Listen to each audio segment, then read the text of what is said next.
Muy bien, hermanitos y hermanitas. Vamos a continuar entonces nuestra clase de historia de la iglesia. Yo sé que han quedado algunas dudas. No tengan ningún tipo de pena ni nada de colocar en el chat esa duda o ese comentario que ustedes quisieran también compartir con todo el equipo, con todo el grupo. Pueden hacerlo con toda libertad.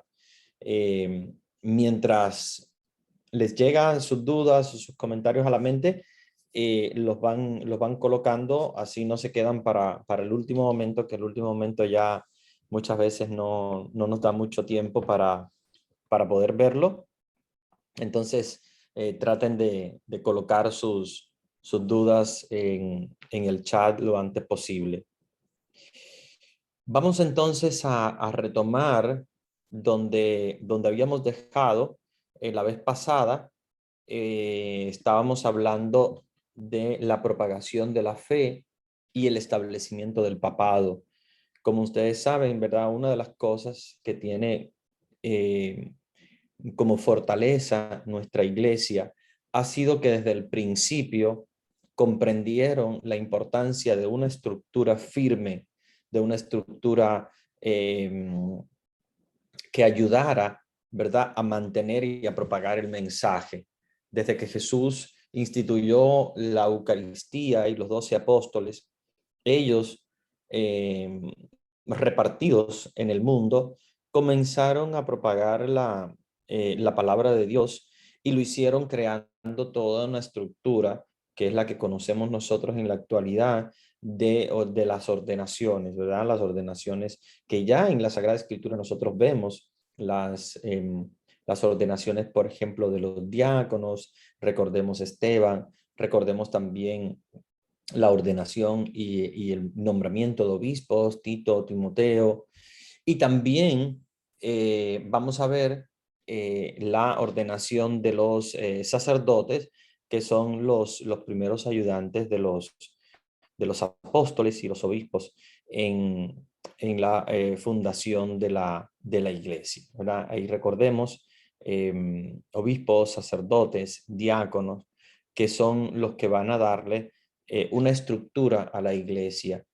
Y en la iglesia romana, que es el centro, ¿verdad?, de la iglesia universal, en la diócesis de Roma, se fue creando una estructura muy interesante que hemos venido estudiando hasta ahora. Como ustedes saben, de los primeros papas, hemos recordado, ¿verdad?, el primero San Pedro, que muere en el año 64, perdón, en el año 67, y que le da entonces a Lino la posibilidad de ser el segundo papa y de darle continuidad, porque acuérdense que en la medida en la cual van muriendo los apóstoles, producto del martirio, van sintiendo la necesidad de buscar un sustituto, de buscar una persona que pueda ocupar ese espacio en la iglesia de Roma, como también en las otras iglesias. Recordemos, ¿verdad?, que todas las otras iglesias donde ha habido un apóstol, pues se ha necesitado después la creación de un obispo para esa diócesis, y luego también otras diócesis que se fueron abriendo nuevas, ¿verdad? Esa expansión. ¿Qué fue lo que ayudó? Y bueno, voy a retomar en lo que me quedé la pasada clase, perdón, que fue con el Papa San Higinio, que es el noveno Papa. Pero quisiera hablarles de un aspecto muy importante que dentro de la Iglesia Católica ayudó mucho a lo que fue la expansión de la Iglesia, y fue algo que los romanos, o sea, los emperadores romanos llamaron la Pax Romana. Acuérdense que en Roma se usaba el latín, por eso la Iglesia Católica usó el latín desde el principio, porque era el lenguaje que se usaba en todo el Imperio Romano. En latín, ellos llamaron Pax Romana, o lo que es lo mismo que paz romana, la paz romana, que fue precisamente esa, ese momento histórico entre el año 27 antes de Cristo, o sea, que ya con el nacimiento de Cristo, él nació en la Pax Romana, y terminó en el año 180 después de Cristo. En esa época, que fue la época en la cual Jesús vivió y la época en la cual um, la Iglesia Católica empezó a crecer, esa Pax Romana indicó que el imperio romano, se había expandido muchísimo, se había expandido grandísimo, sobre todo con César Augusto, que fue uno de los más esplendorosos mm, emperadores romanos. eh, la, el imperio había alcanzado un poderío muy grande. Recordemos que había llegado incluso hasta Inglaterra, abajo había llegado hasta el norte de África, había tomado también lo que es el Oriente Medio y todo lo que nosotros conocemos hoy como Europa, desde Portugal, digamos, pasando por Francia, Alemania, los países de Europa del oeste, y Italia, obviamente, Grecia, y bueno, prácticamente todo lo que en el mundo en aquella época era bastante conocido y bastante fructífero. Había una paz muy, muy importante porque el Imperio Romano se había apoderado de todos estos territorios y no había guerra. Por eso se llamó la paz romana. No había guerra. ¿Por qué? Porque el Imperio Romano había alcanzado un esplendor muy grande y había como un equilibrio. O sea, todos estaban bajo el Imperio Romano y por lo tanto no había luchas contra ningún otro tipo de poderío. Entonces se llamó la paz romana por eso. Eso dio pie a que también la iglesia y el mensaje de Cristo pudieran llegar bastante lejos, a pesar de que el Imperio Romano tenía una guerra contra los cristianos, pero no era una guerra contra una potencia, digamos, territorial, sino contra un grupo, y era más bien una guerra de tipo religioso. Y más que una guerra, pues conocemos que es una persecución, ¿verdad? Porque los cristianos no pelean contra el Imperio Romano, sino más bien el Imperio Romano contra los cristianos, una persecución eh, que duró prácticamente más de 300 años. Pero la Iglesia Católica tenía una tranquilidad muy grande porque no había guerra. O sea, aunque fueran perseguidos, eran obviamente persecuciones específicas cuando se enteraban, por ejemplo, de algún grupo o de alguno de los líderes, y el Imperio Romano pues iba a perseguirlos y a martirizarlos, como vimos, ¿verdad? El martirio de los profetas, perdón, eh, de los apóstoles y de los mártires. Pero sin embargo, no hay, digamos, luchas fuertes entre grandes territorios que eso hubiese frenado la expansión del cristianismo, porque obviamente bajo la guerra hubiese sido una parálisis para la propagación del cristianismo. Sin embargo, había una tranquilidad muy grande, se podía mover, verán, los cristianos podían moverse de región en región porque había una paz muy, muy interesante que ayudó a que hubiese ese contacto, esa expansión, y la Iglesia Católica iba creciendo poco a poco. Uno de los aspectos importantes que tiene el pontificado de San Higinio, ¿verdad? Que es el papa, el noveno papa, es un papa griego, es un papa que viene de Atenas específicamente, y gobierna la iglesia entre el año 136 y el año 140, muy poquito, apenas 4 años, eh, pero fueron 4 años importantes porque él determinó varias atribuciones del clero, por ejemplo, los grados de la jerarquía eclesiástica, como yo les comentaba la vez pasada, o sea, ya muy específico, con su papado, se estableció lo que es la jerarquía, y la jerarquía ayudó a la iglesia a establecer un mandato, porque obviamente en un grupo donde no hay jerarquía, donde no hay eh, digamos, ese establecimiento del orden, pues la iglesia se hubiese venido abajo o se hubiese dividido como se ha dividido la iglesia evangélica, que son diferentes denominaciones, muchas, que prácticamente casi cada evangélico tiene una iglesia, porque cada uno de ellos piensa de modo diferente y funda una iglesia. Hay muchas, muchas, muchas. Eso lo da el hecho de que ellos no tienen un orden, o sea, no tienen una estructura jerárquica, que es muy importante dentro de la Iglesia Católica, porque la estructura jerárquica ayuda a establecer ese orden dentro de la iglesia.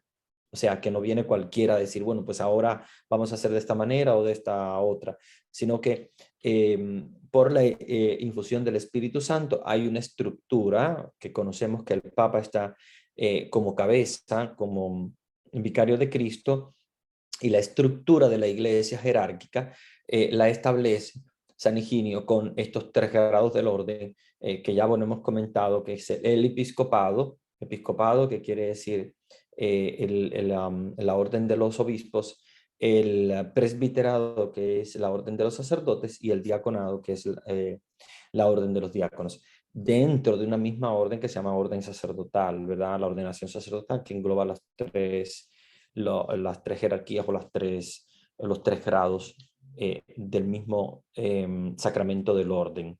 Entonces, eso lo establece Higinio y le da esa jerarquía, ¿verdad?, al obispo como encargado, en este caso, de una diócesis con un grupo, ¿verdad?, de sacerdotes y también de obispos, y estableciendo esos grados de la jerarquía. Él también instituyó algo que conocemos en la actualidad, que es muy, muy curioso. Instituyó lo que es el padrino y la madrina en el bautismo de los recién nacidos.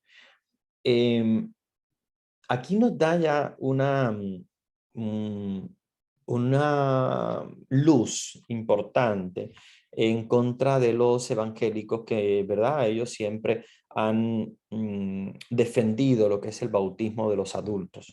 Nosotros no estamos en desacuerdo con el bautismo de los adultos. Solamente que el bautismo de los adultos, la Iglesia Católica lo reserva a aquellos adultos que no han conocido nunca a Dios y, por supuesto, en algún momento de su vida, pues recibieron el mensaje y se convirtieron a la fe y por lo tanto se bautizaron en edad ya, digamos, eh, avanzada, o sea, no de pequeño. Algunos se bautizan, acuérdense que el bautismo de adulto puede ser desde 7 años en adelante, que es la edad del catecismo. Cuando son menores, eh, se considera bautismo de niños, pero ya mayorcitos, de 7 años en adelante, es como si fuera un bautismo de adulto. Entonces lleva ya una preparación catequética y lo que se llama el catecumenado, ¿verdad? Que es el proceso catequético del catecismo para poder enseñarles a ellos la doctrina. ¿Por qué 7 años? Porque los 7 años es la edad donde los niños comienzan a utilizar el razonamiento, ¿verdad? La razón.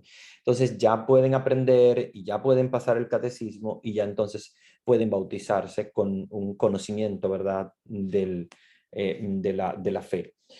La Iglesia Católica, si ustedes me preguntan, por ejemplo, padre, ¿cuándo es que empieza la Iglesia Católica a bautizar a los niños? Porque esto es una de las cosas que encontramos con nuestros hermanos evangélicos que nos dicen que ellos nada más bautizan a los adultos porque los niños no saben lo que están haciendo y por lo tanto hay que bautizarlos ya de grande para que sepan a qué se están comprometiendo. Sin embargo, la Iglesia Católica desde el principio no pensó así, ¿verdad? La Iglesia que Cristo fundó no pensó de esa manera porque ellos siempre tuvieron la idea de preservar a los niños del pecado, sobre todo porque había muchos niños que morían prematuros. Ahora es más difícil encontrarlo, aunque de hecho también hay niños que mueren durante el parto o que mueren muy chiquititos, pero ahora es menos respecto, o sea, en comparación con la época antigua, donde había muchas enfermedades, una mamá podía contraer una enfermedad y durante el parto o incluso apenas después del parto de pequeñito, podían contraer cualquier enfermedad. No existían antibióticos, no existían muchos medicamentos y por lo tanto había muchas muertes de niños, muchas muertes prematuras. La iglesia quiso que el bautismo fuese inmediatamente después del nacimiento. De hecho, la iglesia desde el principio, si nosotros pudiéramos ponerle un inicio, diríamos, ya en la época de los apóstoles, había niños que se bautizaban. Y esto nos lo comenta San Ireneo de León, que él mismo comenta del bautismo para los recién nacidos, porque, estamos hablando de San Ireneo de León, que es del año 130, por lo tanto, estamos hablando de esta época, de la época del Papa Higinio, o sea, del principio, eh, y él comenta, o sea, San Ireneo de León comenta, que Jesús vino a salvar a todos, y él dice, yo digo a todos, es decir, a cuantos por él renacen para Dios, sean bebés, niños, adolescentes, jóvenes o adultos. Y por ende, este San Ireneo de León no fue papa, obviamente fue un padre de la iglesia.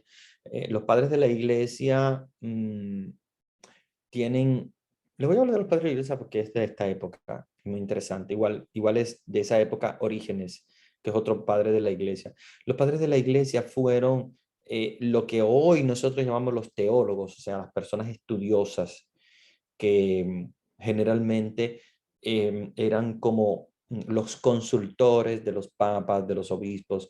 Ellos consultaban a los padres de la iglesia, porque esta gente eran las personas que estudiaban las escrituras, que estudiaban la historia, que estudiaban la teología, y no se les llamó teólogos porque obviamente fueron los primeros. Entonces, ya después, en torno, digamos, a los años 700 y algo, ya los padres de terminó lo que fue la época de los padres de la iglesia, y a esos mismos que estudiaban la teología se les empezó a llamar teólogos. Pero antes de los teólogos, que eran igual teólogos igual, pero fueron los primeros teólogos, a los primeros teólogos se les llamó padres de la iglesia. Eran personas que tenían un poder muy grande desde el punto de vista intelectual, porque eran todas esas personas que estudiaban profundamente la teología, y la iglesia generalmente eran sacerdotes, algunos eran obispos, pero eran personas específicas que no cualquiera es un padre de fue un padre de la iglesia. Cuando hablo de padre de la iglesia, no piensen que el sacerdote, porque obviamente al sacerdote le llamamos también el padre, que es también padre de la iglesia, pero no, cuando llamamos padre de la iglesia, nos estamos refiriendo a personas estudiosas, a los primeros teólogos, que se convirtieron en los padres de la iglesia, y padre en el símbolo de que eran las personas que guiaron toda la reflexión teológica desde el principio. Y uno de los padres de la iglesia es San Ireneo de León, como Orígenes también, Hipólito de Roma también es otro padre de la iglesia, Cipriano de Cartago, que fue uno de los más avanzados, Gregorio Nacianceno, San Juan Crisóstomo, San Basilio el Grande. Algunos son santos, otros no lo son. Otros no lo son, como por ejemplo el caso de Orígenes. Y fue muy interesante el caso de algunos que no fueron santos, producto de algunas determinaciones que hicieron en su vida. Em, por ejemplo, el caso de Orígenes fue muy interesante porque él mismo se manda a castrar para poder ser casto. Entonces, la iglesia no lo canoniza, no lo considera santo, porque la iglesia considera, dice, bueno, si tú tienes problema con la castidad, pues tienes que ser casto sin tener que llegar a la castración, o sea, tienes que tener esa fuerza de voluntad fuerte de mantenerte sin tener que usar la castración. Sin embargo, él se castra, se corta los genitales para mantenerse casto. Por eso es que pierde lo que es la canonización, la santidad.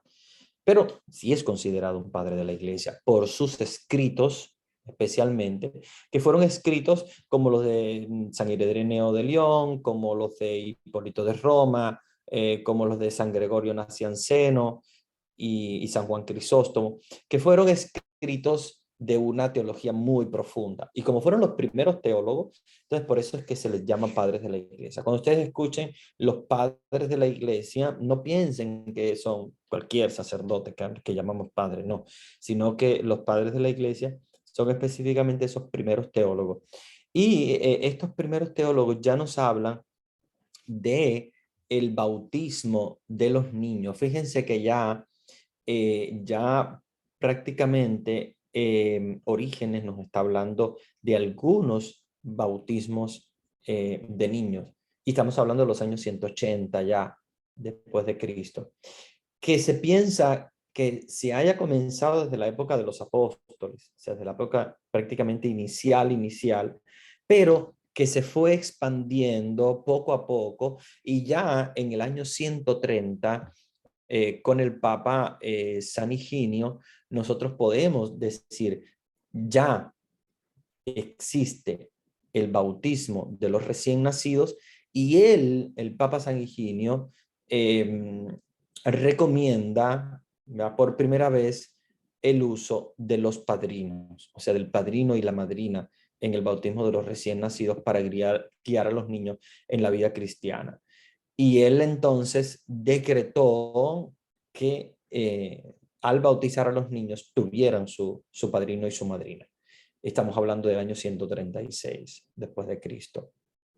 Anteriormente sí se bautizaban adultos, niños, porque acuérdense que había muchos adultos que no se iban convirtiendo poco a poco. Muchos papás de niños que se bautizaron junto con sus propios hijos. Lo hacían porque no habían conocido anteriormente a Cristo y en ese momento se convertían y se bautizaban. Por eso es que la iglesia al principio utiliza el bautismo de adultos. ¿Por qué? Porque hay muchas personas que no conocían a Dios y que el evangelio fue llegando a lugares donde nunca antes había llegado.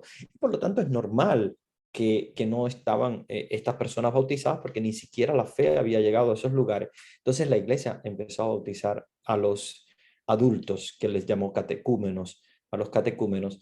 Y también junto con eso empezaba a bautizar a los recién nacidos porque la iglesia, desde el principio, la reflexión de los padres de la iglesia fue, bueno, si nacemos con el pecado original, tenemos que liberar a los niños del pecado original desde el momento de su nacimiento, para que los niños puedan ser santos desde el momento de su bautismo, puedan ser consagrados a Dios y puedan tener una guía en el padrino y la madrina para guiarlos. Pero acuérdense que desde el principio la iglesia empezó a bautizar a los recién nacidos, pero no es hasta el año 136 que vamos a ver ya como tal el padrino y la madrina. Anteriormente no existía, no se había dado la necesidad, simplemente pues se bautizaba y se confiaba a los papás el crecimiento espiritual de los niños y se encomendaba pues al adulto que era bautizado pues que él mismo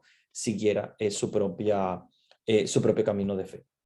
Pero una de las cosas que a nosotros ahora mismo nos puede ayudar a reflexionar sobre esta práctica del bautismo de niños es pensar que la iglesia evangélica que a veces nos dice, no, porque ustedes bautizan a los niños cuando los niños no saben en qué se están comprometiendo, etcétera. Y nosotros les respondemos, los niños no lo saben porque obviamente no lo deben saber, porque son muy pequeñitos, son recién nacidos, pero la fe de los padres y los padrinos son los que toman la decisión de bautizarlos. ¿Para qué? Para preservarlos del pecado. Porque al nacer con pecado original, muchos niños morían. Y el que muere sin bautismo, muere sin salvación. No está bautizado, no está absolutamente dentro de la fe de la iglesia y dentro de la santidad de Dios. Entonces es normal que la iglesia se haya preocupado por los niños. Y esto es una de las cosas que decimos a la iglesia evangélica. La iglesia se preocupa y se preocupa de la salvación de todos. Que los niños no sepan lo que están haciendo, no hay problema, no tienen que saberlo porque se hace fundamentado sobre la fe de los padres y los padrinos. Los papás y los padrinos le transmiten la fe ya desde chiquitito y le empiezan a enseñar las oraciones ya desde el momento en cual empiezan a hablar y empiezan ya a aprender de la fe. Entonces se les preserva del pecado y se les preserva del mal desde chiquititos, porque obviamente al nacer con el pecado original hay que salvarlos y la salvación entra por el bautismo. No tenemos que esperar a que sea adulto, que muchos de ellos morían o que muchos de ellos se apartaban de Dios porque no tenían el bautismo. Entonces, la Iglesia Católica siempre se preocupó de que los niños fuesen bautizados desde recién nacidos, incluso el mismo día del nacimiento, algunos eran bautizados, o algunos eran bautizados el día siguiente, o algunos eran bautizados los 40 días. No había una práctica específica, aunque la iglesia recomendaba siempre en el nacimiento. Recién nacido, inmediatamente después del nacimiento, eran bautizados y allí, junto con los padrinos, ya los niños recibían el nombre. Recuérdense que se recibía el nombre en el bautismo y en ese momento del nacimiento se bautizaban y recibían su nombre cristiano. Y a partir de ese momento ya el niño era considerado cristiano. ¿Que no sabía lo que estaba pasando el niño? Pues ni, no hay problema ninguno. De todos modos, nosotros, la iglesia, tenemos la confirmación para que ya el niño más grandecito pueda tomar su decisión y pueda confirmar el bautismo. Por eso se llamó la confirmación, porque es una confirmación en la fe. El bautismo se basa en la fe de padres y padrinos. La confirmación se basa en la fe del propio confirmando, o sea, del propio adolescente o adulto que se confirma, que ya decide por sí mismo. Entonces, no tenemos que preocuparnos eso porque a veces la Iglesia Católica evangélica dice, ustedes como Iglesia Católica bautizan a los niños sin que ellos sepan lo que están haciendo, pero no es que no hace falta en el bautismo que saber qué es lo que están haciendo.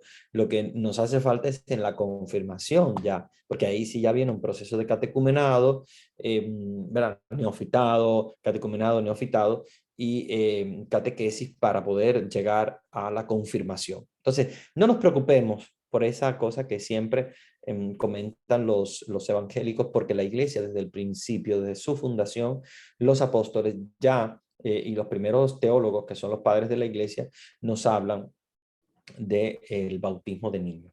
Y a partir del año 136, ya con la institución del padrino y de la madrina.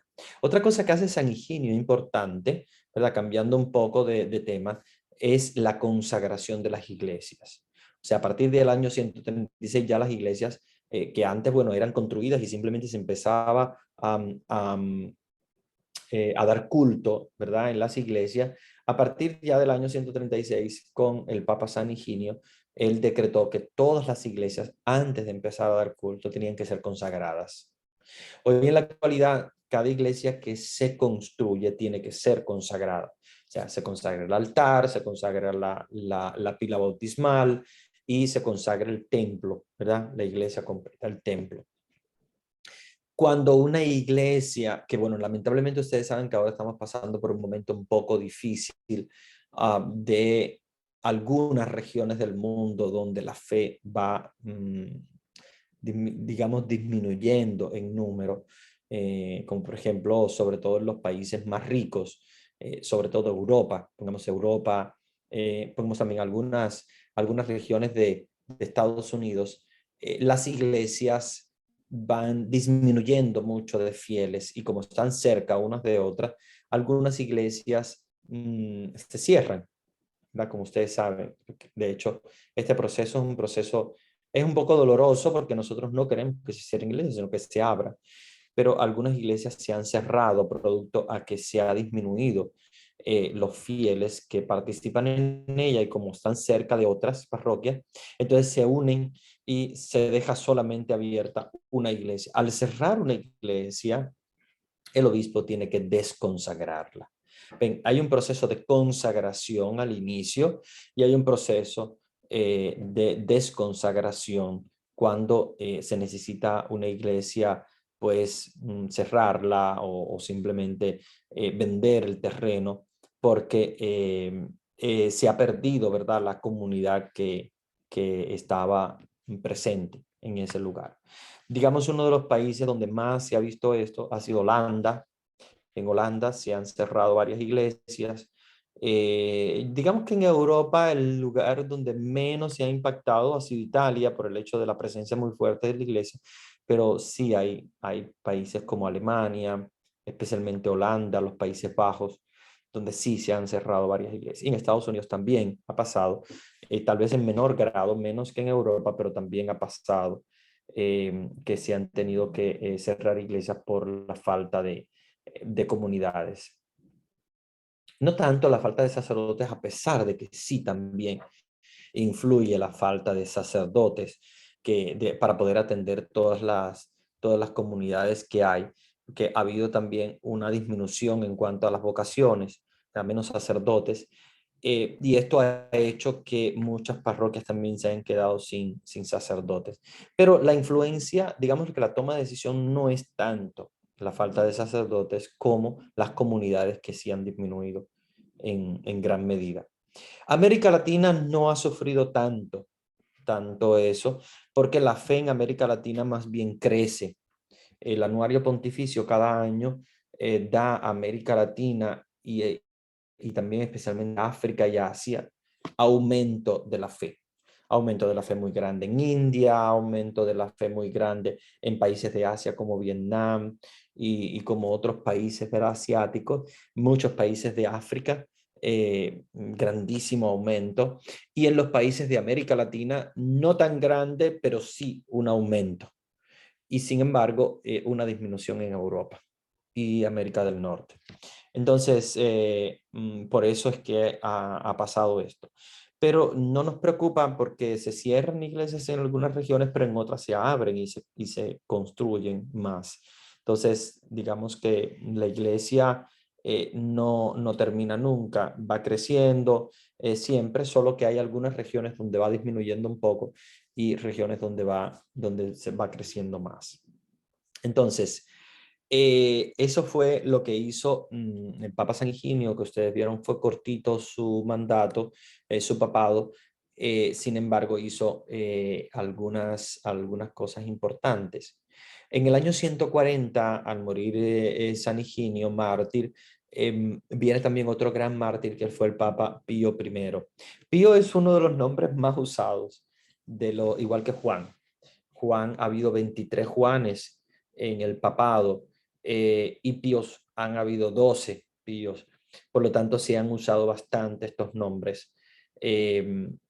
Pío I, que nació en Aquileia y fue elegido papa en el año 140, después de la muerte de San Higinio, duró 15 años en el papado, por lo tanto un papado, digamos que relativamente bastante largo, y a él se le atribuye sobre todo lo que es la fecha de la celebración de la Pascua, que coincide con el plenilunio de marzo, siguiendo la tradición judía de la primera luna llena de primavera. Ustedes verán siempre que después de la primera luna llena de primavera, va a coincidir siempre con la Semana Santa. Si ustedes van a ver, y creo que les ha pasado a todos, la luna, van a ver la luna en la época de la Semana Santa, especialmente el Viernes Santo, pero durante la Semana Santa, verán una luna llena hermosa, hermosa. Desde el Domingo de Ramos hasta el Domingo de la Pascua. Pero uno de los días más lindos para verla es el día del Viernes Santo, que es un día bastante triste, pero a la vez es una luna llena hermosa, la luna llena de Pascua. Él hizo coincidir ese plenilunio, o sea, esa luna llena, la primera luna llena de primavera con la Semana Santa. Entonces se celebraba la Semana Santa, aunque variara, algunas veces era a finales de marzo, algunas veces a principios de abril, eh, o a mediados de abril, pero era siempre en la primera luna llena de primavera. Parece que la primavera es después del 21 de marzo. Después del 21 de marzo, la primera luna llena que coincida, pues será la celebración de la Pascua en esa semana. Eh, Tengan en cuenta este año, que es a principios de abril, y ustedes verán, salgan afuera y verán esa hermosa luna. Eso se lo debemos ver a Papa Pío I, que hizo coincidir la celebración de la Pascua en el plenilunio de marzo, y también él combatió las herejías, sobre todo un hereje que se llamó Marcione, que él combatió bastante. Acuérdense que las herejías eran algo muy común al inicio em, de la iglesia, porque era normal que dentro de la reflexión teológica habían personas que pensaban de un modo diferente, pero los herejes, y cuando hablamos del hereje Marcione o Marción, como se llama, Marción de Sinope o de Sinope, él, mm, el hereje es una persona, a veces uno piensa el hereje es una persona que está en contra de la iglesia, y no siempre es así. A veces son personas, a veces son escritores, a veces son teólogos, a veces son sacerdotes mismos, pero que, dada su reflexión, ellos se alejan de la doctrina de la iglesia y empiezan a enseñar doctrinas diferentes. Entonces, es importante nosotros entender qué cosa es una herejía para poder mantenernos en la fe. Porque acuérdense que cualquier persona puede ser un hereje cuando hable sobre algo que es contrario a la doctrina de la iglesia. Entonces tenemos que tener en cuenta que un hereje no es una persona que lucha contra la iglesia ni que está en contra de la iglesia católica, sino que muchas veces es miembro de la iglesia católica, un hereje, que está dentro de la iglesia católica, muy dentro, pero que comienza a hablar de una doctrina que es contraria a la doctrina que nos ha revelado Jesús. Por ejemplo, en el caso de Marción, él rechazaba muchas cosas incluso del Antiguo Testamento y del Nuevo Testamento, y empezó a hablar de Dios en coincidencia con el Dios de Platón, al cual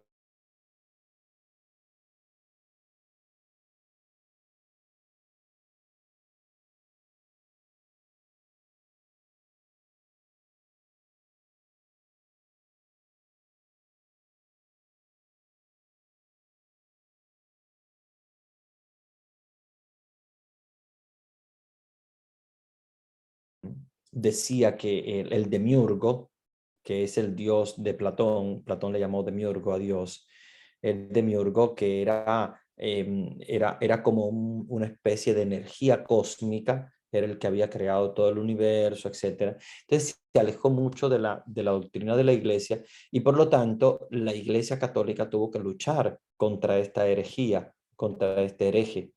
Y, y en la época de San Pío I, se combatió muchísimo estas herejías. Vamos a ver después también herejías como el arrianismo, Arrio, que decía que Jesús no era Dios, y bueno, unos cuantos herejes que surgieron. Hubieron también herejías como la herejía de que María no es la madre de Dios, sino que es una mujer cualquiera. Todas esas herejías se combatieron los primeros años de la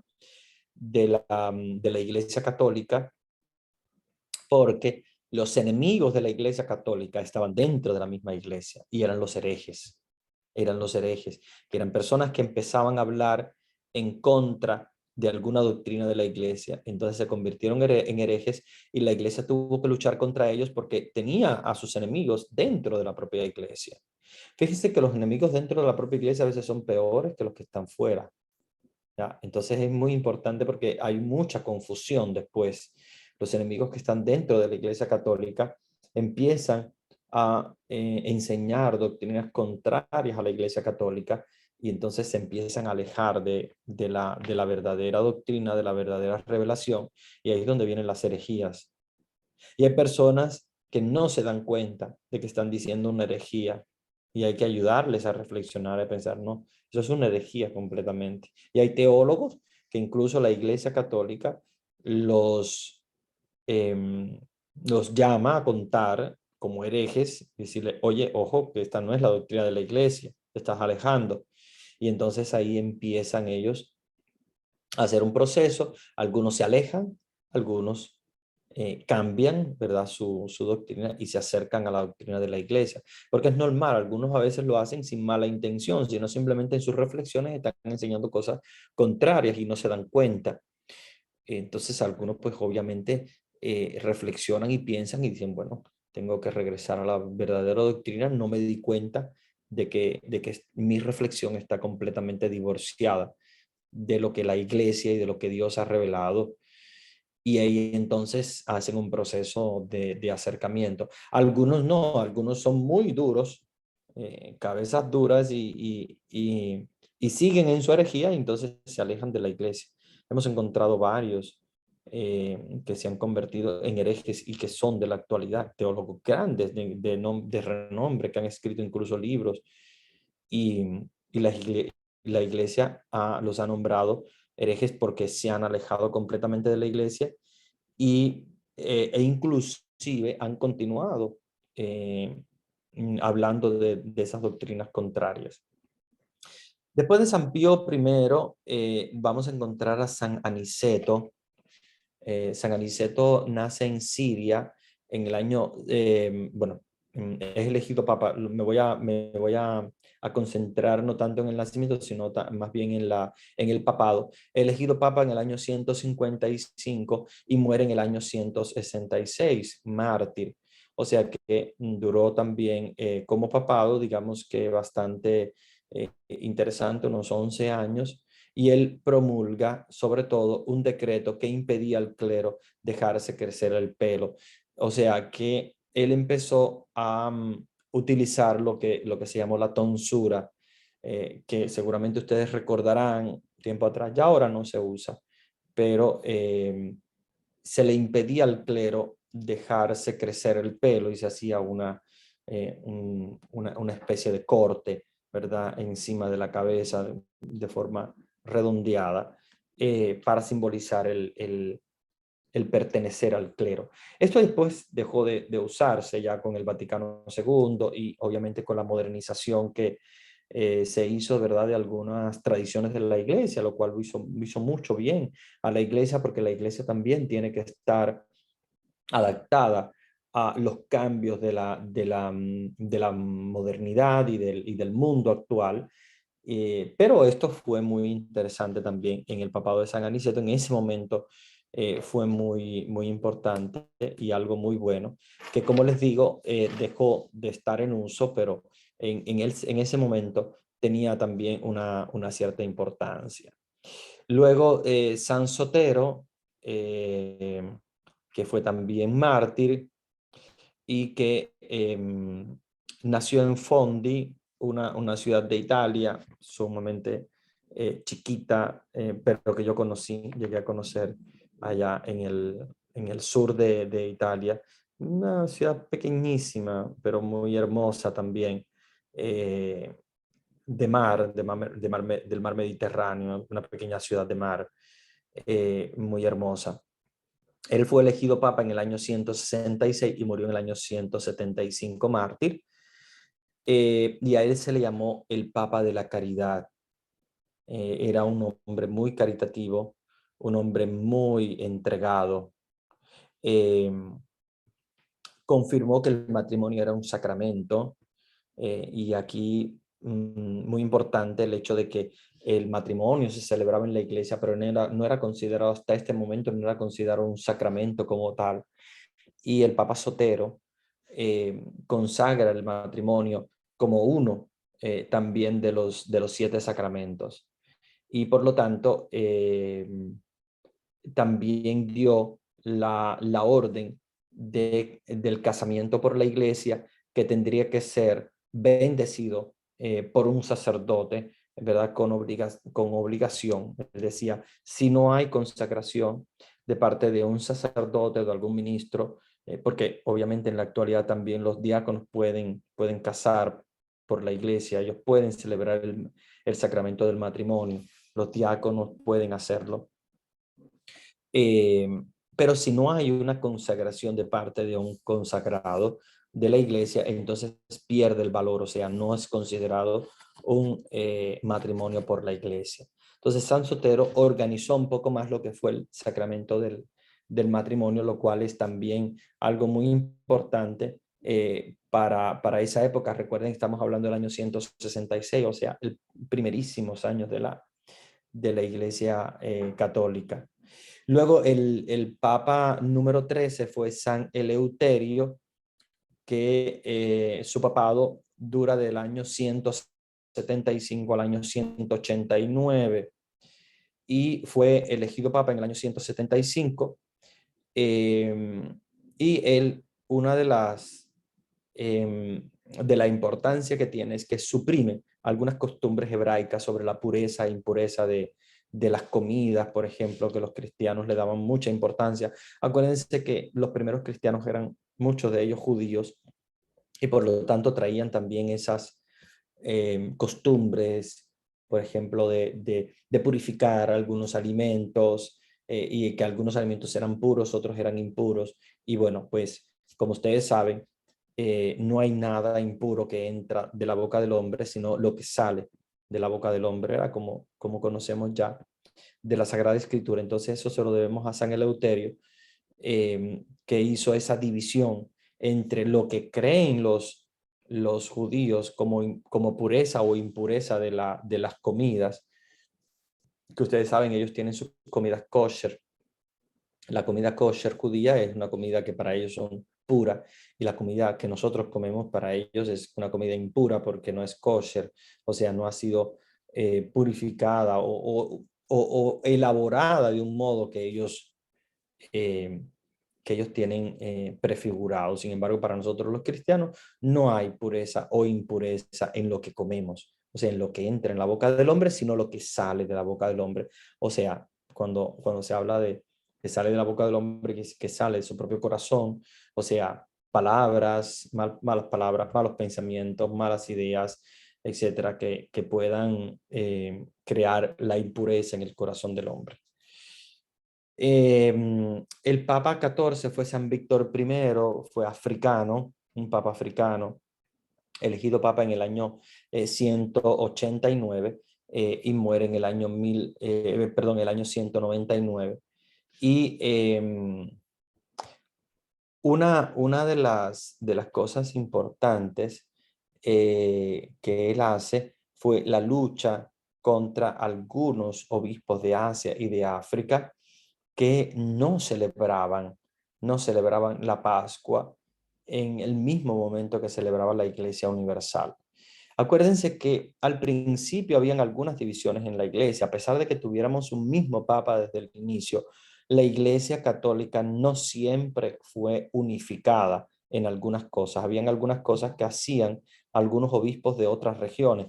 Por ejemplo, en el caso del Papa San Víctor I, él tuvo que luchar mucho contra eh, digamos, una especie de herejía que hacían los obispos, especialmente algunos obispos de Asia y de África, y era celebrar la Pascua según otro rito, no según el rito romano, sino otro rito, y por lo tanto en otra fecha y con otro ritual. Y entonces, claro, obviamente para poder unificar la iglesia, a los papas también les cuesta mucho trabajo, porque acuérdense que es ayudar a la iglesia a establecer una misma comunión, un mismo rito. Entonces no es simplemente fácil. Papa Francisco también ha tenido que hacerlo con algunas personas, sobre todo tradicionalistas, que no siguen el mismo ritual que sigue la Iglesia Universal. Entonces, a veces es un poquito complicado. Papa Víctor I luchó bastante con eso para unificar la Iglesia en cuanto al rito romano. Ya en el año 199 es elegido el Papa San Seferino, que es el Papa número 15, que nace en Roma, es romano de nacimiento y muere en el año 217. Bastante largo, digamos, su pontificado, siempre muerto mártir también. Recuerden que estos primeros papas son todos mártires por la persecución. Recordemos que todavía estamos en la época de la persecución hasta que lleguemos al año 313. Y estableció él que los jóvenes, después de los 14 años, hicieran la comunión a Pascua. O sea, que todos aquellos que tenían más de 14 años comulgaran el día de Pascua, o sea, vinieran a Pascua, y es donde se comienza a celebrar, digamos así, los días de precepto, o sea, como obligación eh, el precepto. Su pontificado se caracterizó por muchas luchas teológicas, especialmente contra algunos herejes, y él comienza a introducir lo que es el uso de la patena. Acuérdense de la patena, es esa bandejita que usamos los sacerdotes para que no caigan las migajas de la comunión, que en esa época se usaba más el corporal, que ustedes saben que es de tela, para recoger esas migajas, y el corporal se dobla para poder conservar esas migajas y no se boten, pero él también introduce la patena, que acuérdense que es la que usamos cuando se da la comunión. Yo siempre la recomiendo, sobre todo porque tenemos muchos monaguillos en nuestras parroquias, y es importante el uso de la patena. Era más importante antes cuando la comunión se daba en la boca. Después que se dio la oportunidad de recibirla en la mano, entonces digamos que la patena tiene menos importancia, pero siempre es muy importante. Pero cuando se usaba en la boca, muchas veces la hostia consagrada, el cuerpo de Cristo, caía en el suelo, y la patena ayudaba, ¿verdad?, a que no cayese en el suelo. Entonces el uso de la patena fue muy importante, igual también el uso del cáliz de cristal, que hasta ese momento se usaba el barro, y ya a partir de este momento, con el Papa San Seferino, se puede usar también el cáliz de cristal, que se usa en muchas parroquias en la actualidad, ¿verdad? Porque ya es muy difícil encontrar un cáliz de barro. El Papa número 16 fue el Papa San Calixto I, sumamente importante. Si van a Roma tienen que ir a las catacumbas de San Calixto. Y se llama Catacumbas de San Calixto porque precisamente él las mandó a fundar, mandó a construir estas catacumbas, que son una de las catacumbas más grandes de Roma. Si ustedes van, tienen adentro, ¿verdad? Tienen varios kilómetros adentro de recorrido, son sumamente grandes. Y ahí fueron enterrados los primeros papas. De hecho, también los siguientes, alrededor de 46 papas, fueron enterrados en las catacumbas de San Calixto, y alrededor de unos 200.000 mártires fueron también, o eh, están enterrados en las catacumbas de San Calixto, que tienen varios kilómetros de longitud. Está en las afueras de Roma. Acuérdense que por miedo a las persecuciones está en las afueras. Los que van a conocer Roma casi nunca van a las catacumbas porque está un poquito alejado. O sea, si van en un bus de turístico, pues ya verán que se aleja un poco de Roma, está en los suburbios, en las afueras de Roma, en la Vía Apia. Está bastante alejado, por lo tanto ayudaba a que la persecución romana no llegara hasta allá, y bueno, pues fue un lugar de entierro de los cristianos, y también un lugar, como les comentaba yo en otras clases, también de encuentro para los cristianos, aunque ya para esta época había también construcciones de pequeñas iglesias. Sin embargo, a veces había que reunirse en catacumbas porque en las iglesias se peligraba, ¿verdad? Por la persecución, se peligraba muchas veces la vida. Entonces, recuérdense que en las catacumbas de San Calixto hay enterrados a cerca de unos 200.000 mártires de los primeros años cristianos. Y bueno, pues se usaba enterrarlos allí precisamente porque los otros cementerios, que eran cementerios no cristianos, donde no existía, ¿verdad?, la cruz y donde no existían las tradiciones cristianas. Sin embargo, las catacumbas no es la primera de San Calixto, obviamente es una de las más grandes, las más importantes, pero también en Roma están las catacumbas de Santa Domitila y hay otras catacumbas más, obviamente, más chiquitas. Pero San Calixto es una de las más grandes. Y él también fue martirizado, fue golpeado con palos y después fue arrojado en un pozo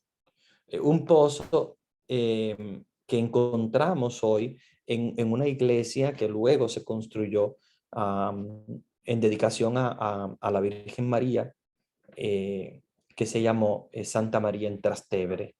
Se llama Trastevere porque es detrás del Tíber, el Tíber, ¿verdad? En inglés, perdón, en español se dice Tíber, pero en italiano y en latín es Tevere, y por eso se llama Trastevere.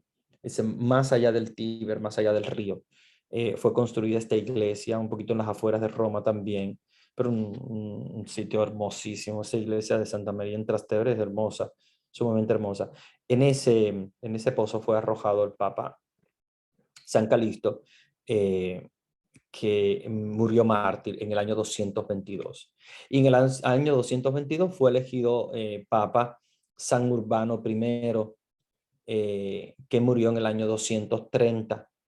Él hizo la conversión muy interesante al cristianismo de Santa Cecilia, que ustedes conocerán muy bien, que es la patrona de la música, Santa Cecilia, o Cecilia, como le llaman en italiano, Cecilia, porque es del latín. Cecilia se convirtió en cristiana y por su hermosa voz, ¿verdad? Podía cautivar a muchas personas y convertirlas en cristianismo por su hermosa voz, cantando cánticos cristianos. Y por lo tanto, ella misma muere también mártir, eh, la, la mártir Santa Cecilia.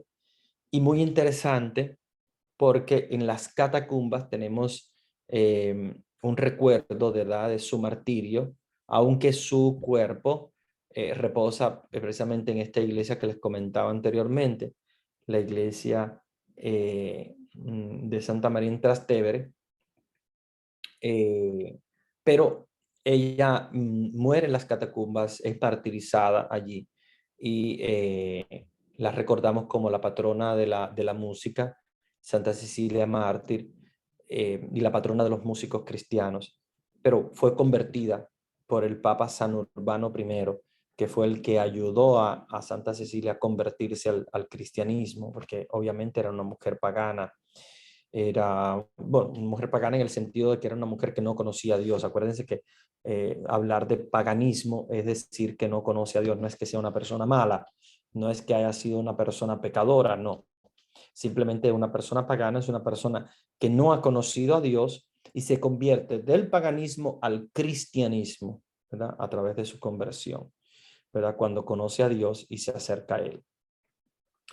Luego el Papa San Ponciano de Roma, acuérdense que no se le pone el nombre de primero porque es el único ponciano que ha habido en toda la historia de la iglesia. San Ponciano I, su papado fue del año 230 al año 235. Él ordenó el canto de los salmos también y la recitación de algunos cánticos importantes y muere en una isla también condenado a trabajar incluso en unas minas en Cerdeña. Fue deportado y condenado a trabajar en las minas hasta que los sufrimientos, ¿verdad? Y el peso de la condenación y del trabajo hacen que muera en el año 235. En el año 235 fue elegido Papa San Antero, eh, que su papado dura muy poquitito, prácticamente meses, porque no llega ni siquiera al año, desde noviembre del año 235 a enero del año 236. Es un papa griego, eh, y sufrió el martirio por órdenes del emperador Máximo. eh, y él ordenó, una de las cosas que hizo en su pequeñísimo papado, que fue muy corto, ordenó que las reliquias de los mártires fueran recogidas y conservadas en las iglesias. Esto es algo muy importante porque a partir de esa época la iglesia va a conservar las reliquias. O sea, a las reliquias me refiero a las cosas que usaban los mártires, a su ropa. Por ejemplo, la ropa de los mártires muchas veces se recogía y se cortaba, ¿verdad? En pequeñitos trocitos para conservar esa pequeñita reliquia de los mártires, sea de ropa, sea de algún objeto o algo que haya significado importancia para el mártir, algo material que nos ayudaba a mantenerlo como reliquia. Fíjense que la iglesia desde el principio utilizaba las reliquias, es algo muy importante, que las iglesias evangélicas no lo usan, pero ya les digo, es que ellos no tienen historia. El no tener historia, obviamente estas cosas las pierden, pero la iglesia católica sí, porque era muy importante para la iglesia católica lo que es la historia, la conservación de todas estas cosas importantes. Después del Papa San Antero viene el Papa San Fabián, que también es el único Fabián que ha existido en la historia de la iglesia. Y su papado es del año 235 al año 250. Él sí es romano, muere también mártir. Y uno de los símbolos más interesantes del Papa Fabián ha sido que una paloma, ¿verdad? Como símbolo del Espíritu Santo, casualmente se posó sobre su cabeza en el momento en el cual fue elegido Papa.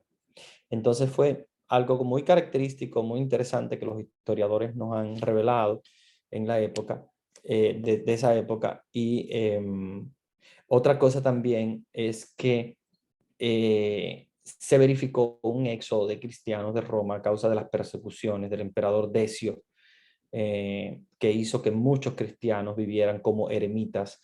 ¿Qué cosa es un eremita? Un eremita es una persona que se aleja del mundo y de la ciudad para consagrarse completamente a Dios y viven muchas veces en el desierto o muchas veces en lugares apartados y viven consagrados completamente a Dios en oración, eh, y por eso se les llamó eremitas. No, no es obligatoriamente que sea un monje. Hay monjes que son eremitas, hay monjes que no son eremitas. Igual que hay eremitas que no son monjes y hay otros eremitas que sí lo son. Entonces, no es lo mismo que monje, ¿verdad? Es simplemente el eremita es el que vive apartado, solo. La mayoría de los monjes no viven solos, viven en comunidades y no siempre están apartados. Entonces, no es igual ser eremita que ser monje. La vida monástica va a surgir después. La primera que surge es la vida eremita y es sobre todo a causa de las persecuciones, por miedo a unas persecuciones muy fuertes. Acuérdense que en el Imperio Romano no siempre se persiguió fuerte a los cristianos, ¿eh? Hubo momentos de unas persecuciones muy fuertes y había momentos en los cuales no había persecuciones y simplemente los cristianos se reunían a escondidas, pero con tranquilidad. Y había momentos en los cuales se revolvían un poco la persecución y entonces era sangrienta, era fuerte y había que salir huyendo. Y por eso es que hubo en la época de San Fabián un éxodo bastante fuerte de parte de los cristianos. Entonces se empezó a vivir esta vida eremita de parte de los anacoretas, que eran las personas que se alejaban a vivir esta vida de eremita. Luego de la muerte del Papa San Fabián, tenemos a San Cornelio Papa, que también es un romano y fue elegido Papa en el año 251 y muere en el año 253, muy cortito, pero bajo su pontificado se efectúa el primer cisma con la elección de un antipapa. ¿Qué es lo que pasa? Ahora les voy a explicar qué cosa es el antipapa, porque esto seguramente ustedes no lo conocen, es algo muy antiguo, obviamente en la actualidad no pasa, pero en la época antigua, por ejemplo, este papa, que es el papa número 21, es el primero que sufre, digamos así, lo que es el antipapado. ¿Qué cosa es un antipapa? Bueno, un antipapa es una persona que se elige como papa fuera de lo que es la tradición de la iglesia. Pongamos que en la antigüedad habían también divisiones entre los cardenales o entre las personas que elegían a los papas, que eran en este caso los obispos. Acuérdense que todavía en este momento no se puede hablar de cardenales, pero eran los obispos que elegían al papa. Y algunos obispos por algo, por alguna razón, tal vez por regionalismo, porque vivían en una zona determinada. Más adelante vamos a ver el regionalismo de los cardenales de Francia, por ejemplo, contra los de Italia. Y hubo alguna cierta, ¿cómo diríamos?, discrepancia o discusión fuerte entre los obispos de una región y otra. Entonces, cuando fue elegido el Papa San Cornelio, en ese momento fue elegido también Papa por parte de otro grupo de obispos que no estaba de acuerdo con lo que la mayoría estaba haciendo.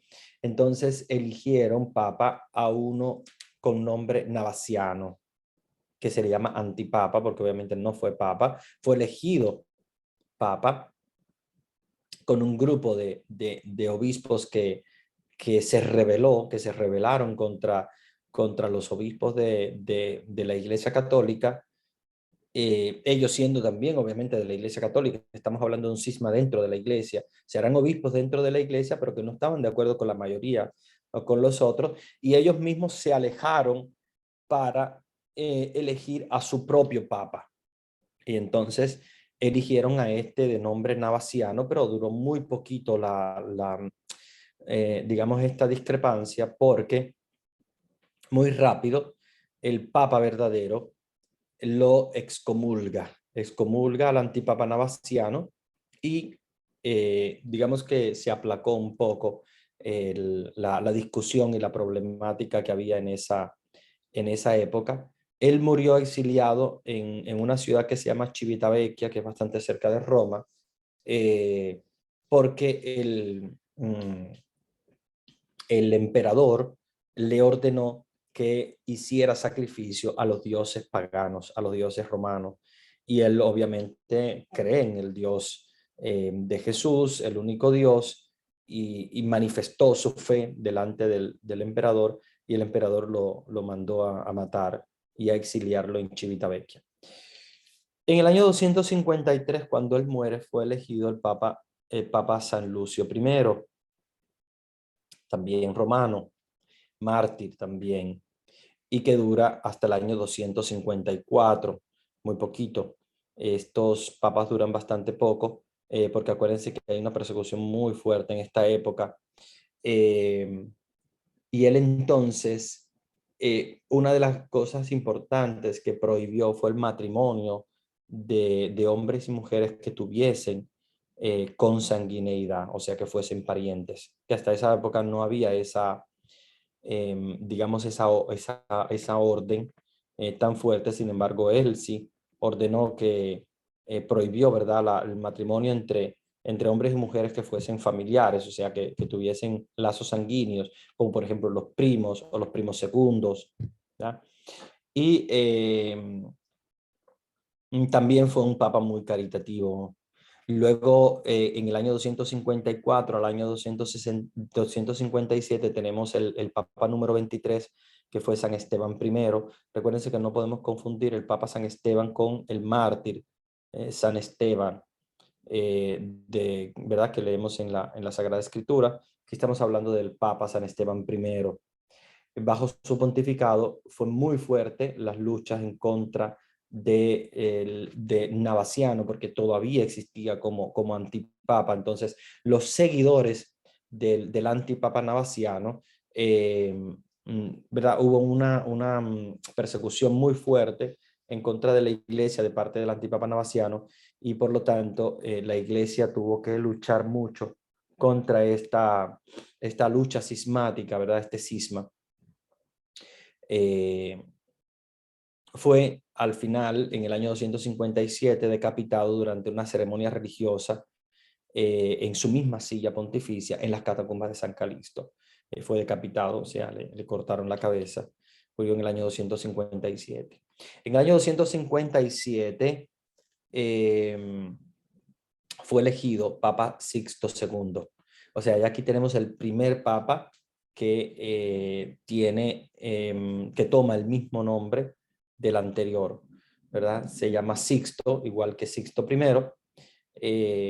pero este sería el Sixto II. Muy cortito también su pontificado, apenas un año, desde el año 257 al año 258.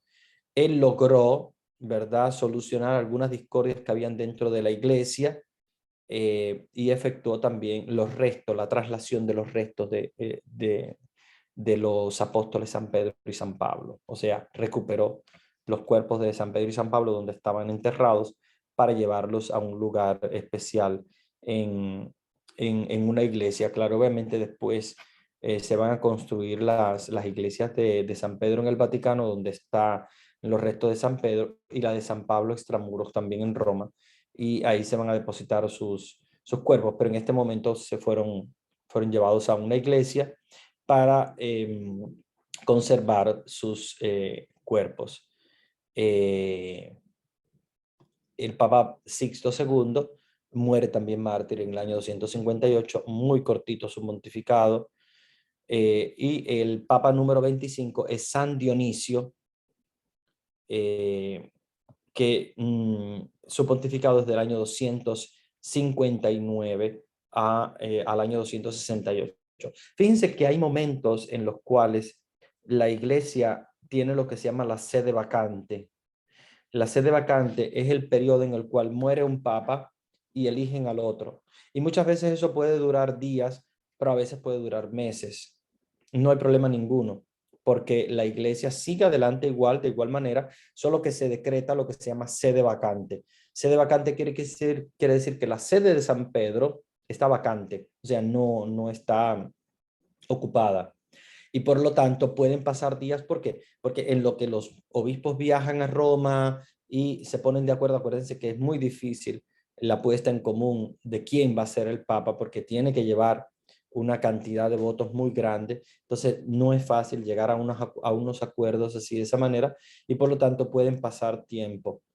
Por ejemplo, en el caso este que les comentaba de San Dionisio, el Papa Sixto II muere en agosto, el 6 de agosto del año 258, pero no es hasta julio del año 259, 22 de julio del año 59, que se elige al Papa San Dionisio. Entonces, vean que hay una época en la cual obviamente hay que dar tiempo a los obispos a reunirse en Roma y a elegir. Y esto va a pasar durante todo el tiempo, incluso ahora pasa.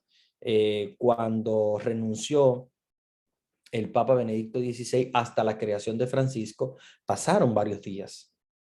Igual también de la muerte de Juan Pablo II a la elección del Papa Benedicto XVI, desde esa muerte hasta la elección pasaron días también. Claro, ahora es más fácil porque hay aviones, hay más fácil de congregación, mucho más rápido los cónclaves, mucho más rápido la puesta en común y la puesta de acuerdo, pero obviamente no podemos hablar lo mismo de esa época porque era más difícil poder llegar a eso. Entonces pueden pasar meses, incluso un año, para poder llegar a la elección de un papa. Acuérdense que esto es muy importante, se busca mucho la asistencia del Espíritu Santo y por lo tanto es un proceso bastante complejo.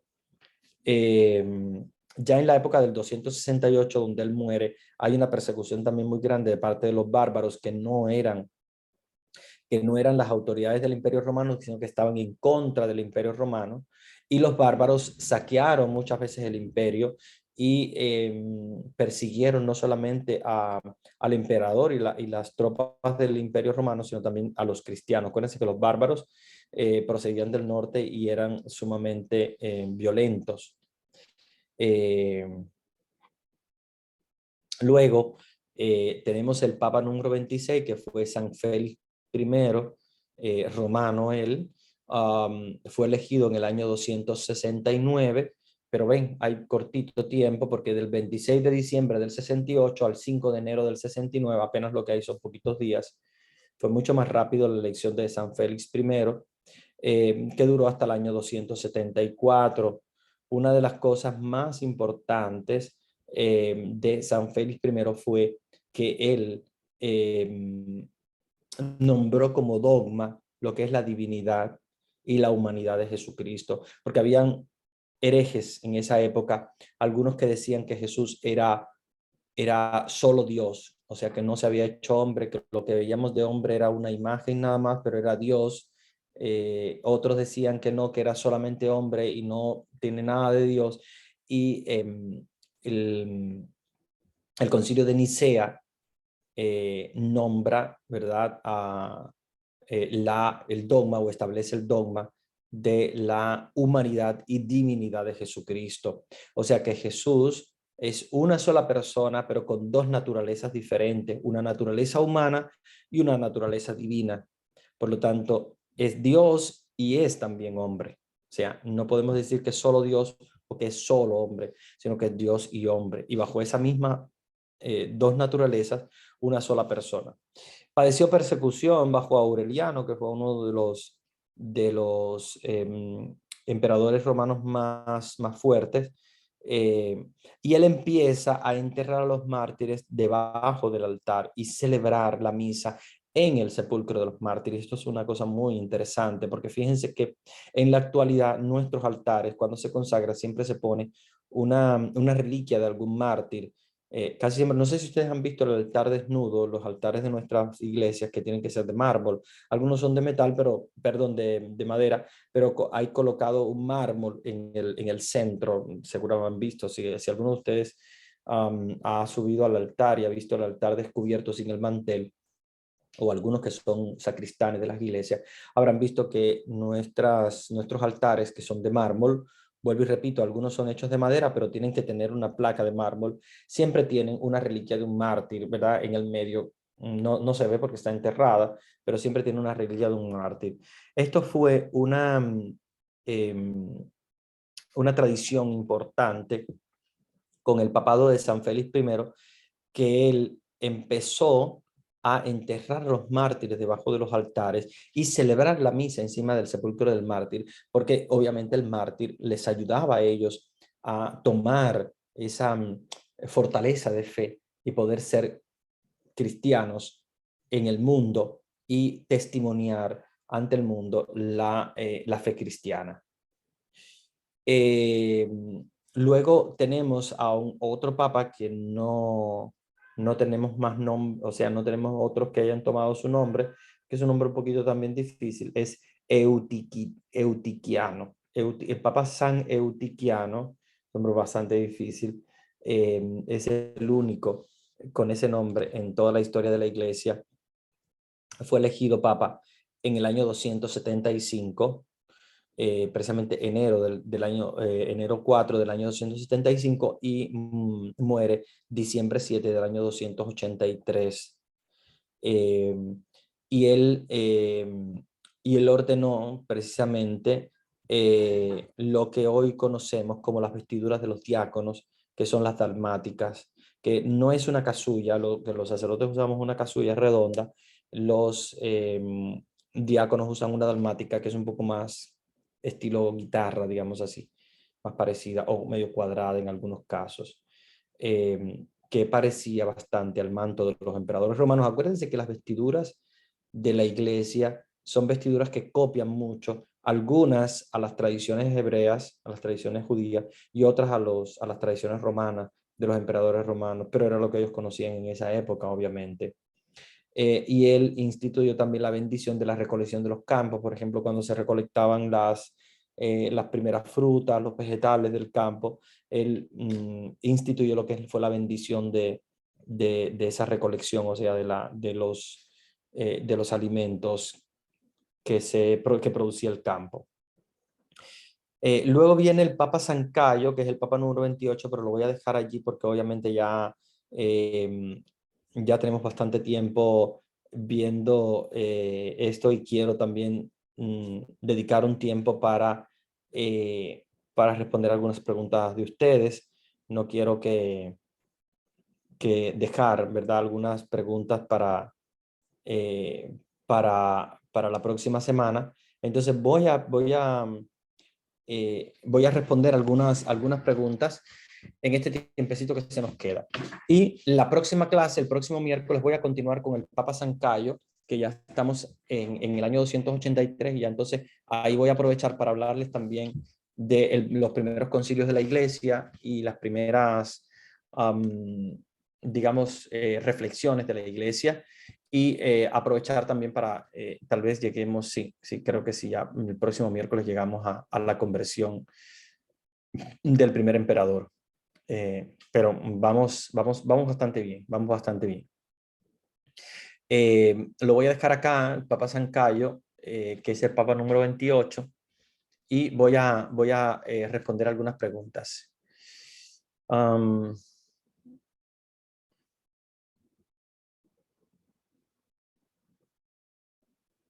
Bueno, la primera pregunta que veo es, la voy a responder más adelante porque es en el año 1054. O sea, la pregunta es sobre el gran cisma, que es conocido como el cisma de la Iglesia Católica y la Iglesia Ortodoxa, el cisma de Oriente, el año y las principales razones, cuáles son las diferencias y semejanzas también entre las dos. Todo eso lo voy a hablar cuando lleguemos al año 1054, porque ahora estamos en el año 283, o sea que nos queda todavía un poquitito para llegar allá, pero cuando lleguemos a ese año, absolutamente voy a hablar de eso porque es uno de los aspectos más importantes de la historia de la iglesia. Entonces, cuando lleguemos al año 1054, yo les voy a hablar de eso. Obviamente, si no se los hablo, me lo preguntan, pero estoy 100% seguro de que les voy a hablar de eso cuando llegue a ese año porque es uno de los eventos más grandes de esa época. Por lo tanto, les voy a hablar de eso. Pero voy a esperar a que lleguemos al año 1054 porque ahora adelantárselo sería adelantar cosas que ustedes no van a entender y porque tenemos que ir viendo la historia poco a poco para que ustedes entiendan por qué se llega y cuáles son las razones principales de las cuales se llega a este cisma de Oriente, que tenemos todavía en la actualidad, obviamente, esa división con la Iglesia Ortodoxa Oriental. La otra pregunta es, son los padres de la iglesia, pero ¿quiénes son los doctores de la iglesia? Excelente pregunta, muy buena, porque sí que hay una diferencia entre los padres de la iglesia y los doctores de la iglesia. Les voy a explicar. Los padres de la iglesia fueron los primeros teólogos. O sea, los primerísimos teólogos, primerísimos de los años ciento y tanto, o sea, de esta época que estamos viendo, se llaman padres de la iglesia. Hay padres de la iglesia en diferentes regiones del mundo, o sea, ya les estaba hablando de Cipriano de Cartago, pero podemos hablar de Hipólito de Roma, o sea, en diferentes partes hay grandísimos teólogos que reflexionaron sobre la historia de la iglesia, que reflexionaron sobre la teología, sobre los dogmas, sobre Jesús. Esto mismo, por ejemplo, de la divinidad, humanidad de Jesús, la maternidad divina de María, y muchos dogmas que se establecieron y que fueron importantes en la historia de la iglesia fue gracias a la reflexión de los grandes estudiosos teólogos del principio que se les llamó padres de la iglesia. Ahora, hay otros que se llaman doctor de la iglesia, pero ya eso son teólogos que se destacan mucho, y que muchas veces, la mayoría son santos, obviamente. Los doctores de la iglesia creo que en su 100% son todos santos, pero ya son posteriores a la época de la patrística.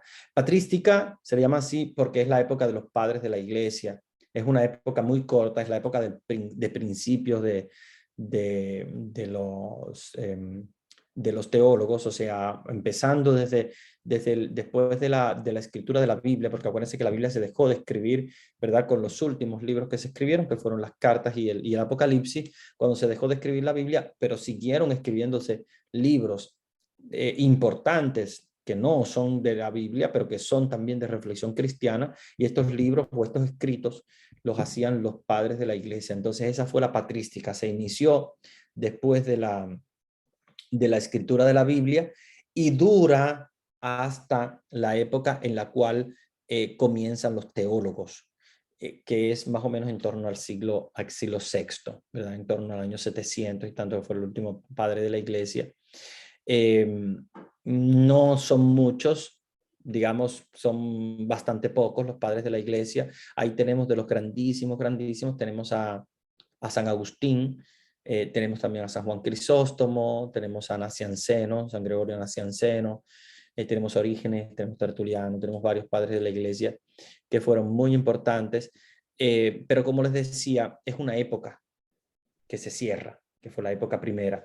Sin embargo, después de esa época empezaron los teólogos. Por ejemplo, Santo Tomás de Aquino es un teólogo, pero no es padre de la iglesia, es teólogo. ¿Por qué? Porque viene posterior a la época de la patrística. O sea, la época de la patrística se cierra, como le decía, en torno más o menos al año 7, perdón, al siglo 7, y de ahí en adelante, entonces, comienza la teología. O sea, comienza a llamarse teología, la reflexión de la iglesia, ya no patrística, sino teología. Y los teólogos que se destacaban mucho, entonces fueron llamados doctores de la iglesia. Tenemos la mayoría de los doctores de la iglesia son hombres, pero no todos, ¿verdad? Porque tenemos, por ejemplo, a Santa Teresa de Jesús, que es doctora de la iglesia, las dos Teresas. Tenemos Santa Teresita de Jesús, o que se llama también Santa Teresita del Niño Jesús, y Santa Teresa de Jesús, que le llaman Teresa la Grande, que son doctoras de la iglesia, y Santa Catalina de Siena también es doctora de la iglesia. Hay menos mujeres, pero las hay también. Ellas se destacan porque fueron teólogas muy, muy grandes. O sea, los teólogos muy grandes se les llama doctores de la iglesia y son después de la patrística. ¿Ok? Padres de la iglesia son antes, época de la patrística, y después en la época de la teología, teólogos, y aquellos teólogos muy, muy, muy destacados se llaman doctores de la iglesia, y eso los nombra el Papa, los nombra doctores de la iglesia. Y ya les digo, ejemplos de los doctores de la iglesia son, bueno, de las mujeres, que son las menos que son. Ahí tenemos Santa Teresa la Grande, tenemos a Santa Teresina del Niño Jesús, eh, ¿verdad? Y a Santa Catalina de Siena, que también es una grandísima santa y doctora de la iglesia. Y tenemos, entre los hombres, tenemos a Santo Tomás de Aquino, obviamente, y tenemos varios doctores de la iglesia. Otra pregunta. ¿Para el sacramento del bautismo se instaura con Jesucristo cuando Juan bautiza, empieza a bautizar, e incluso Jesús se bautiza como adulto, porque antes no lo había? Lo que pasaba era que los niños eran llevados a presentarlos a la iglesia y la fe judía era para circuncidarlos. Sí, exactamente, esa era la idea. Los niños eran presentados en la iglesia, se circuncidaban, la presentación después, a los 40 días, y esa era la tradición, la presentación. Pero la iglesia comienza a bautizarlos desde el momento de su nacimiento. Incluso no existía lo de la presentación. Después existe la presentación cuando los niños ya no son bautizados inmediatamente después del bautismo, sino que son bautizados a veces a los 40 días, a los 2 meses, al mes, etcétera. Entonces existía un proceso donde se presentaban en la iglesia y luego se bautizaban. Ahora hay algunas parroquias que lo usan, la presentación de los niños, pero acuérdense que no es un ritual. No es un ritual católico.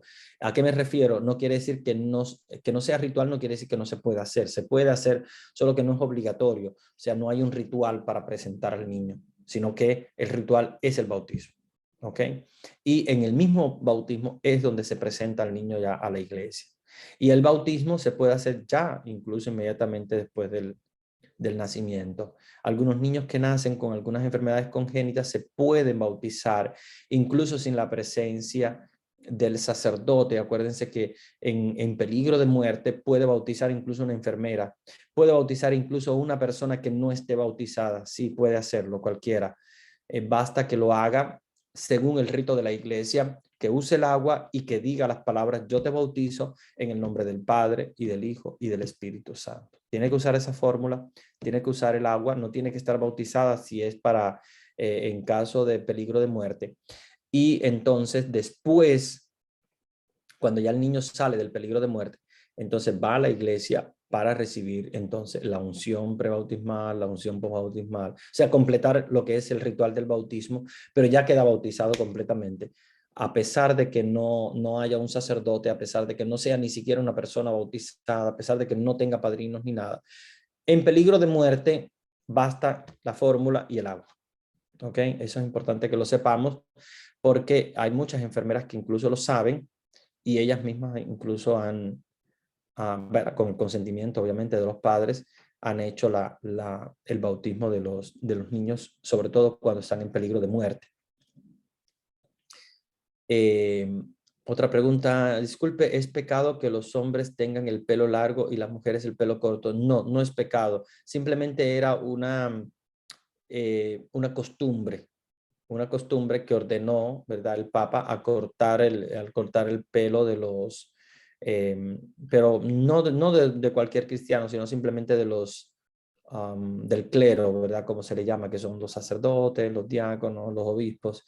Él ordenó el cortarse el cabello y a partir de ese momento, pues, sí, se usaba el cabello corto para los hombres y el cabello largo para las mujeres, pero no es que sea pecado, sino que era una costumbre. ¿Ok? Acuérdense que hay que diferenciar lo que es costumbre mm, de lo que es pecado. Los pecados son la falta a los 10 mandamientos.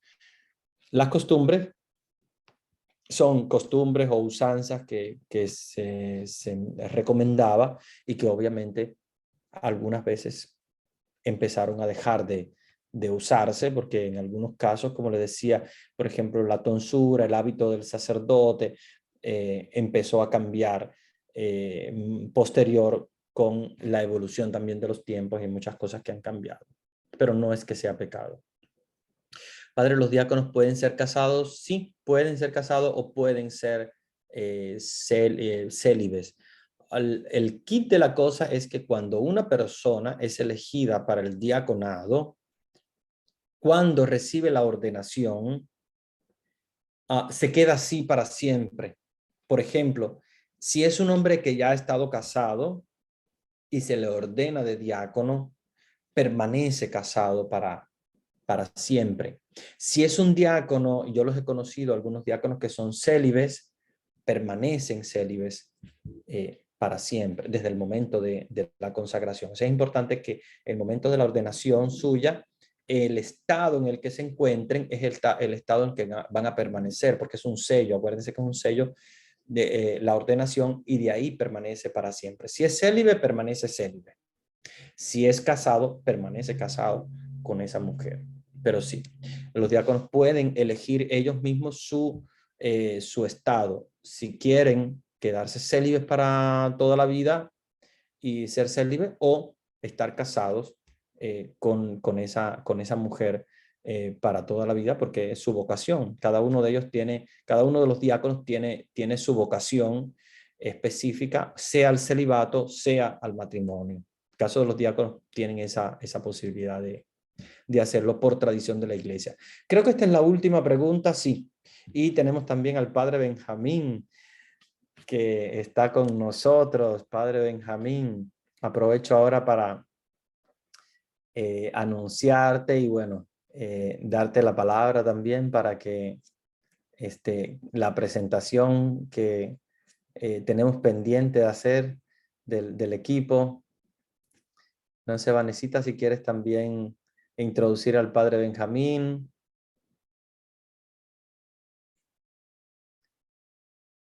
Porque las preguntas ya terminaron, o sea, yo creo que...